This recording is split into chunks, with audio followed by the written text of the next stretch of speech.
have something to offer the business that hasn't been shown before.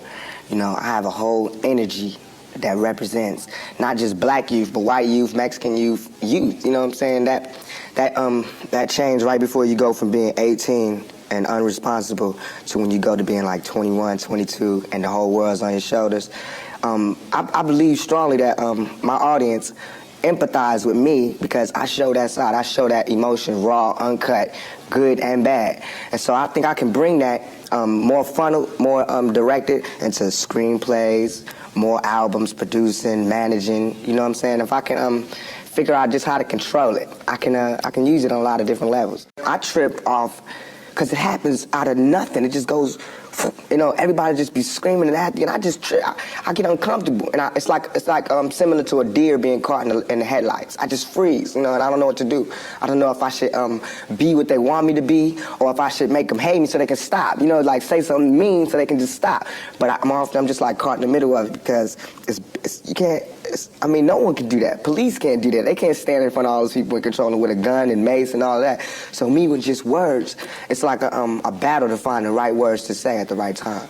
I'm curious, when you think about the idea that you do have that kind of control over so many people, in one sense, the whole idea of being a role model comes up in the imagery. And a lot of people who know you, and I talked to them beforehand, suggested that, hey, you know, when you meet him, he's going to be something entirely different than you imagined and what the media is portraying him. What about that idea that you have been portrayed? And sometimes, I mean, to be honest, you like the portrayal of you just hard, That's thug. Right. That's right. Don't step on me. That's right. You're in trouble. That's right. Yet there's another side to you, too. What about that idea that you've got to be able to figure out where you're going? To me, it's like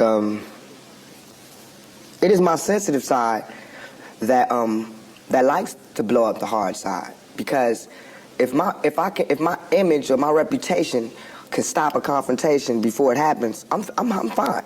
You know what I'm saying? I know how it is day to day. It's a constant man ego check going on in this street, in this world. So part of that is just like, you know, that's my resume. But as far as the media, they look at it something different. They don't care about my resume. They don't care about me not getting in trouble. It's just another story, you know, and it's a real story. They don't have to pay for it, and they're going to milk it for all it's worth. As far as people, they want me, when they first see me, to humble myself. They want me to be like this and da-da-da, just because they're scared of me. But I don't feel like that's my job, to humble myself, to show you that I'm not a threat. I'm not a threat unless you're a threat to me. You know what I'm saying? So when people say, when you meet Pac, he's different than he is, because when somebody one-on-one, anybody one-on-one, I believe, honestly, that I can talk. I believe that I have the ability to reason, I have logic, I have compassion, I have understanding. If we talk, there's no problems. You know what I'm saying? But that's not what happens. People use what they heard in the media, and that's how they come at me. And then, you know, we got to clash. One of the things that you read in the media is that you're angry, that you personify your generation, that you just got some angry folks out there, and you're one of them. I'll put it to you. Are you angry? Are you angry with what you see society is about? Yeah. I'm extremely angry, confused. You know, a lot of the times that I sat up in court, I couldn't defend myself, you know what I'm saying? And it wasn't like the things they were saying about me were beyond my comprehension, or the things that I could say weren't gonna help my case. But because, I mean, it's like being exiled, you know, from society. And that's how I feel. And this whole, the anger comes from, I'm tired of waiting for my past to get into society. All I ever wanted to do was make me and everybody around me feel more comfortable about where we were. You know what I'm saying? About the places that we stayed. This is our home base. Let's build it up. Let's be happy about where we come from. You know what I'm saying? Instead of trying to assimilate and get a pass key to where they at. You know what I'm saying? Not to say that everything needs to be separate, but we got to find pride in ourselves. You know what I'm saying? And once you get the pride, like damn near 2 seconds after the pride comes anger. From being held like that for so long, and to be made to go through those changes, you get mad. You know what I'm saying? I believe as soon as any black man receives his first 3 checks, he starts getting mad. Because it's not about the necessity of having to have a job and having to pay and having to do that. You don't care no more about the smiles and the, yes, master, because you done got paid. You know what I'm saying? And now it's like you want to save money. You want to help other people. And you see how far it is, how far you have to go to help anybody in your neighborhood. It's set up for me when I get paid, for me to exit the ghetto. You know what I'm saying? The only reason I've had these problems is because I haven't left yet. And these problems don't come from a white man. It comes from just society, the problems that we have. Let me put this to you. A lot of people tell me Tupac is, for the most part, a nice guy. This old thug thing, hype. Good for record sales. Helps him identify with the young people who are out there and angry, who would maybe label him a sellout, like they did Hammer, if he didn't have that hard side. What about that? First of all, nobody could call me a sellout. I'm not going for that. I'm not even in that. I'm not looking for approval from the black community, because we don't give approval. You know, we don't really do nothing but exist. So it's not like black people could tell me, you a sellout or you true blue. You know what I'm saying? It's not that. I'm not even caught up in that. But I can see that, you know what I'm saying, the one thing we do have in common as black people is we share that poverty. So the thug side is more closer to the poverty than me being rich. You know, how can I come to any community center, you know what I'm saying, sporting a Rolex Presidential, all these diamonds, and be like, look, we, you know what I'm saying, gotta. But now, when I say we, they know what I mean. I'm not saying like I live in this neighborhood and nothing, but I'm a thug, and they thugs. They can relate to it. I don't even have to say that, you know what I'm saying? When I come, I don't have to say I'm real. They already know that, you know what I'm saying? From me being me, from not pushing the thugness, but I know from the business that everybody in this business is always whispering in your ear about what you can't say, what you can't do, what you can't wear in this world and in this world. It's two worlds, a white world and a black world. All I did was stand in the middle, you know what I'm saying, and say I'm living in both worlds. I can go to the streets and survive, and I can go out here and do my business out here. I'm play devil's advocate again. All right. Critics say, yeah, but you're being pimped. You're being pimped by the record executives who will allow you to do your thug life because it portrays a certain black. I mean, you've heard it, that if you were just a singer, you wouldn't have the same record contracts you have. Right. But because you portray the thug life, the gangster rap, they've allowed you to make that money. They've allowed you to push and make your platinum. I beg to differ. You know what I'm saying? I'm getting pimped. That's true. But just like how a woman would be, you know what I'm saying? Anybody to be pimped. You know, it's like, it's not that you get pimped, it's how long you get pimped. You know what I'm saying? Because if you really look at this situation, it is not I who's being pimped. When you look at them white kids with Raiders hats on, it's the white folks getting pimped. You know what I'm saying? Because I'm making their future. I'm writing down their curriculum. Right now, what I write in my album today, when it comes out in 2 months, that's what white kids is doing. So who really is getting pimped? What I'm writing in my raps is what them white kids is gonna be saying to their mamas and daddies when they come home. Who is getting pimped? You know what I'm saying? I'm a high school dropout. You know what I'm saying? As far as my teacher told me when I was in high school, I ain't gonna be, you know what I'm saying? I just gotta, it's going down. You know what I'm saying? It's going down. You know, everybody's getting pimped. Whether you work a 9 to 5 or whether you work for yourself, you're getting pimped by somebody. That's not the crime. The crime is how long you allow yourself to get pimped. You have to come up. Everything is a come up. Everything is a struggle. You start from the bottom, working to the top. The press and the media make you think that a black man arming himself is illegal or criminal, or that he wants to arm himself to rob a liquor store or something. You know what I'm saying? That is for me to defend myself, and it should always be. It's just about surviving, you know, and we have to be honest about the tools that we use to survive. And why is a black life any more recoupable than a white life? You know what I'm saying? We know that they don't put the same security in the ghetto that they do in the whites in the white neighborhood. So therefore, for me to be out here saying don't, you know, put your guns down and no violence, that's hypocritical. And if I didn't talk about the violence, everybody would act like the violence wasn't there.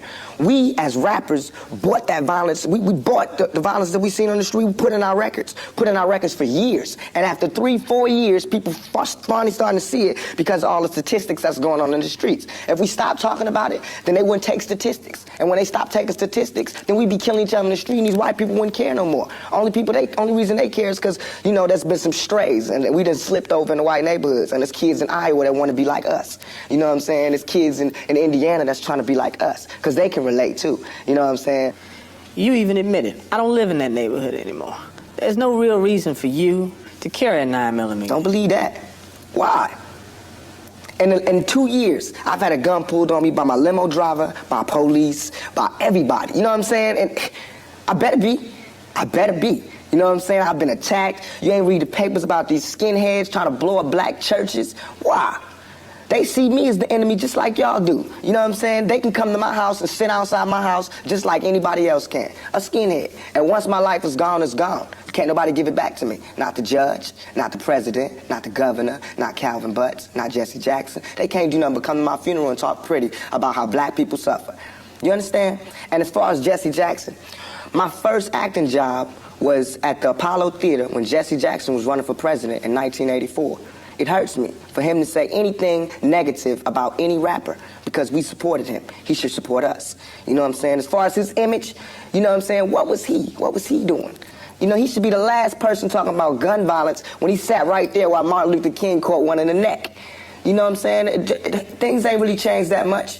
I swear to God, nothing I ever say is meant to be something where innocent people get hurt. Nothing I ever say is meant to be like a end all, let's go do it right now. Nothing. Everything I ever say, and if any, this is so we can set it clear, anything I ever say as it pertains to my peers and being strapped is only in self-defense. You know what I'm saying? Because right now where I'm at, the world is harsh. And I just don't got no beautiful stories. You know what I'm saying? I'm gonna just be getting them ready. Because that's why I think I messed up. If somebody would have grabbed me, pulled me to the side and been like, look, Tupac, as soon as you step out here, they're gonna be at you. If somebody would have explained it to me, I wouldn't have took the same mistakes. But I made those mistakes. And that was my job to stop somebody else from making those same mistakes. To lay it out. To lay out the real map on the world and how it is. Everything I'm saying is a warning, is a plea for help. If everybody is so goddamn worried about me, why ain't nobody came to help me? You know what I'm saying? I never wanted to be no star. This ain't my job. I don't care if everybody don't cheer for me. You know what I'm saying? If you're not cheering for me for what I'm doing, don't cheer for me. Don't cheer because you think I'm cute. You know what I'm saying? Screw that. Cheer for me for what I'm doing, for what I stand for. And when I go to jail, you should cheer louder. You know what I'm saying? Because I'm standing up for what I do. I'm not robbing nobody, not stealing from nobody. I never took nothing. Everything I do to represent my people. I do because I think this is what they want me to do. This is all I want to say. For all the people that doubt me, I had no record all my life. Okay? No record, no police record, until I made a record. As my video was debuting on MTV, I was behind bars getting beat up by the police department. I got a $10 million lawsuit. They said they would settle with me and everything. You know what I'm saying? But nobody cared about that. That wasn't blew up all in the news. They did not see me on TV with my eye busted, my head busted. There's pictures of those. In Oakland, yes, in Oakland. You don't see them pictures. You see pictures of Tupac coming out of jail in cuffs. You don't see pictures of the police standing over me beating my brains in. You don't see that. But I see that. That's what I see. You know what I'm saying? So it's all real. And I feel like just like a woman that's raped, any woman that's raped would never, ever allow herself to be raped again. Am I correct? Any woman that's violated would never allow herself to be violated again. Same thing. You know there are going to be people who sit here and say, how can you say that when you're faced with that charge? That's how I can say it. We got people in my own community that will get me. Why? Because I got it. Now this girl, who I can't say her name, but if I was to say her name, 1,000 all over the world would go, I put this on everything I love, on everything I love. When I was in Atlanta, I was pulled over at a gas station. Some dudes from New York pulled over next to me and told me the girl's name. They said, I know the girl that did it. They told me her name and where she's from, say she's scandalous. I can't go on TV talking about this girl, because that's what they want me to do. They want me to get on TV and talk about my black sister as a hoe, and she's a bitch, and she a money grubber. I ain't fit to say that. I don't have to do that to show that I'm innocent. You know what I'm saying? I'm not guilty. People should look me in my eyes. They should look me in my eyes. And anybody that thinks I committed that rape should go get Brenda's Got a Baby and keep your head up and listen to him thoroughly. It was hard to imagine that you would do that. It shouldn't be nothing for, it should not even be to me. I have no patience for anybody that doubts me. None at all. It's too hard out here. You know what I'm saying? If my people don't stand up for me, who is? I understand these white folks looking at me like that because they don't know me. They didn't hear keep your head up. That ain't no fluke. You know, keep your head up ain't no goddamn come up. I didn't do that for to be smiling in my face to say, oh, he's cool. I did that from my heart. So that if they do try to put a rape charge on me, my sisters could say he ain't about that. Now, if my sisters can't say that, you won't hear another keep your head up out my mouth. You understand me? Because it's a struggle on young black males today. What would a Vietnam vet be like without a sergeant, without any backup, without any other soldiers, nobody but a Vietnam vet in Vietnam? When he came home, how would he be? And that's me. I had to go through all that street, war, everything, the same drugs that everybody else get turned out on. You know, where I would have been stopped short of, I made it past. And here's where I am. But because I made it past, I missed some lessons. You know what I'm saying? And you can see the lessons that I missed when you talk to me. You can see where I haven't had a father when you talk to me. You know what I'm saying? You can see where I spent a lot of my time in the streets when you talk to me. Because the words that I say are not words that come from a mother's mouth or a father's mouth. It's words that comes from a pimp's mouth or a prostitute or a hustler or a drug dealer. You know what I'm saying? But to me, these were my role models. How much of that, though, in terms of growing up without a father, sometimes not being with your mother, do you lament on and look back and say, damn, I missed something big? Everything. I know for a fact that had I had a father, had I had someone, and I hate saying this because white people love hearing black people talk about this, but had I had a father, had I had some of these opportunities, I'd have been able to help my mother more. She wouldn't have went the road she went. I could have been a better son. You know what I'm saying? She wouldn't have went that road. It was the absence of my father. You know what I'm saying? I'm dealing with him being daddy not being there. My mother's dealing with him being my man not being there.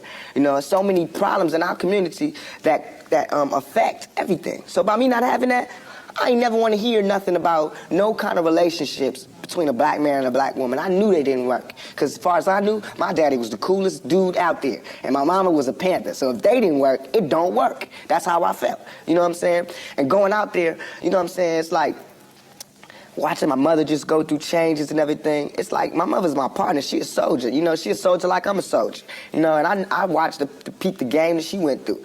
If I would have went the same way my mother went had not she did her route and showed me where it went wrong with her. My mother always told me, don't you ever, ever just volunteer yourself to our people because they'll use you. That's what they do. You know what I'm saying? She also told me to follow my heart and for me to be the leader. But it's interesting to see just the change in your face, your reaction, your thought process. That's all I ever wanted to do. Ask my mama. I wanted to go to college. I went to school all the way and was ready to go to college. The only thing that stopped me was money. The time all the kids in my school was writing applications to go to college, I didn't have no lights and no electricity. And that ain't my mama's fault. You know what I'm saying? So when I think back to that, I'm not thugging for me. I'm thugging for my family. I pay all the bills. You know what I'm saying? I feed my whole family. Wrong or right, I do. And I can't stop. You know what I'm saying? If thugging is gonna make me $1 million because it just got me platinum, then that's what I got to do constantly. And if it makes me feel, because right now, I feel satisfied. I don't feel like I've ever embarrassed myself or my people, you know, in nothing that I've done. And yet, no, I got the whole world fearing me. You know what I'm saying? At 23. Weighing 160 pounds, you know what I'm saying? And I ain't even started. I haven't even wrote my plan out yet, and they scared. I got the vice president know who I am, the president, every cop in every city, you know what I'm saying? And I haven't even started working out a plan. We killing each other because we killing ourselves. When another man, I know, I've been in a position, it's out of our control. It's not like he wants to kill. He just doesn't want to die. You know what I'm saying? It's that situation when we are living in a war zone. It's not as easy as these people are making us think, that they just got some criminal-ass black kids with guns. It is not like that. We live in hell. We live in the gutter. We got us stacked up 80 deep in one building. You know, by the time you get out your house, you strapped to protect yourself. Because you living in the same community that the police is carrying rifles and riot gear. Same, they need them riot, excuse my language, I'm so sorry. The same reasons they need the riot hat, the riot jacket, the flak jacket, the double vest, the 9mm Glocks with extra bullets, the tear gas, the mace, all that. Who do you think the police is using that against? Dogs? So we fighting the same villains that they fight in the street. But instead of them seeing us fighting villains in the street, we all villains. Is your generation the one that is picking up for where the Panthers left off, saying, all right, enough is enough? The generation before us forgot about the fight. We're picking it back up. Not only forgot about the fight, forgot about us. Yes, and we're picking it back up. But at this level, all we're trying to do is unite. And right now, as a year, we got 1 million people that's listening. Now we can tell them something. Now we can try to get them that way. And we might lose some. We might gain some. But we would never even have that audience had we not said what was real. You know what I'm saying? And the main thing for us to remember is that the same crime element that white people are scared of, black people are scared of. The same crime element that white people fear, we fear. So we defend ourselves from the same crime element that they scared of. You know what I'm saying? While they waiting for legislation to pass and everything, we next door to the killer. We next door to him, you know, because we up in the projects where it's 80 in the building. All them killers that they letting out, they right there in that building. But it's better, just because we black, we get along with the killers or something? We get along with the rapists because we black and we from the same hood? What is that? We need protection too. Finally, I want to ask you about something that someone else asked you in the interview, and I thought the answer was interesting because I think it speaks to you and your generation a lot. Someone said, where do you see Tupac 10 years from now? You said, hey, I just want to be alive. That's real for you. That's so real. I made a metamorphosis. I'm a new person today. Because I used to strongly and honestly, I feel like I could represent my generation so much because I honestly did not care whether I lived or died. But now, I cannot die with people thinking I'm a rapist or a criminal. I can't leave until this shit's straight. You know, I'm not suicidal. I can't go until y'all really know what time it is. And then after that, boom, it's all over. And we can see, you know, how this shit fall. But that's how it is. And the reason being is because if I can't live free, if I can't live with the same respect as the next man, I don't want to be here. Because God has cursed me to see what life should be like. If God wanted me to be this person and be happy here, he wouldn't let me feel so oppressed. He wouldn't let me feel so trampled on. You know what I'm saying? He wouldn't let me think the things I think. So I feel like I'm doing God's work. You know what I'm saying? Just because I don't have nothing to pass around for people to put money in the bucket don't mean I ain't doing God's work. I feel like I'm doing God's work. You know what I'm saying? Because these ghetto kids ain't God's children. And I don't see no missionaries coming through there. You know what I'm saying? So I'm doing God's work. While Reverend Jackson do his up in the middle class and he go to the White House and have dinner and pray over the president, I'm up in the hood, you know what I'm saying, doing my work with my folks. And just because I don't live there don't mean I don't go there. I got to go there because I can't hang nowhere else.